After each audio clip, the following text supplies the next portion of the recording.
Je vis à nouveau chez mes parents à 34 ans et comme vous vous doutez bien, ce n'était absolument pas ce que j'avais prévu. Pour le petit contexte, après une longue relation de 9 ans, on s'est séparés d'un commun accord du coup avec mon ex. Mais ça, je vous en reparlerai dans d'autres vidéos. Suite à ça, j'ai décidé de revenir chez mes parents, au moins temporairement. Le temps de me reconstruire, que ce soit émotionnellement, énergétiquement et aussi financièrement. Et quand j'ai réellement imaginé le fait de revenir ici, ça a été au départ un choc et même une honte si je dois l'avouer.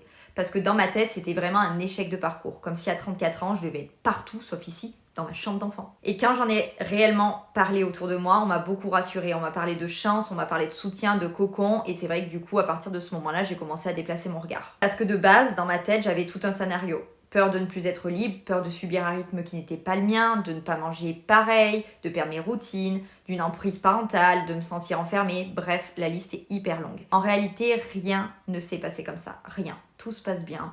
Chacun a son rythme. Je me sens libre, je me sens soutenue, écoutée et en sécurité. Et ça, c'est vraiment le plus important. Je crois que c'est ça que j'apprends en ce moment, que la vie ne nous apporte jamais ce que notre peur imagine, elle nous apporte souvent bien mieux. À savoir que je suis quelqu'un de très indépendante et aussi de très solitaire. Car non, ce n'est pas la même chose. Et je crois sincèrement que je n'aurais pas vécu cette séparation de la même façon si j'avais pris un appartement tout de suite, toute seule. Et je suis intimement convaincue que si la vie m'a amenée ici maintenant, c'est que c'était nécessaire. En y réfléchissant, je me rends compte que je n'ai presque jamais été seule. J'ai toujours été soit en couple, soit entourée d'amis, de proches, de membres de ma famille. Il y a eu une seule année de ma vie où j'ai vraiment été seule, mais la solitude choisie, quand je suis partie faire fille au père aux États-Unis.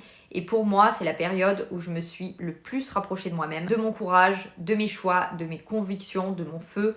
Enfin, ça a été une année où je me suis vue, réellement. Et encore que j'étais jeune, j'étais sous influence, je savais que c'était temporaire, c'est hyper difficile en fait de vraiment se construire quand on sait qu'on ne fait que passer. Et aujourd'hui, je traverse une autre forme de solitude, la fameuse solitude choisie, qui est beaucoup plus consciente, adulte, beaucoup plus vraie. Alors soit la solitude par moments elle est lourde, elle est déstabilisante parce que forcément elle nous rapproche de nous-mêmes et pas forcément des belles parties. Mais aujourd'hui c'est vraiment ce dont j'ai besoin. Je vois beaucoup de personnes autour de moi se remettre très très vite en couple ou très vite ressortir, rencontrer du monde, pas forcément que sentimentalement, mais vite remplir le vide. Encore une fois, zéro jugement. Moi là la seule chose dont j'ai besoin aujourd'hui c'est d'être seule, d'entendre le son de ma propre voix, sans écho, sans ricochet, ne plus demander, ne plus attendre, ne plus ajuster, ne plus me positionner en fonction de. Sache que si tu vis quelque chose de similaire, tu n'es pas seul, loin de là.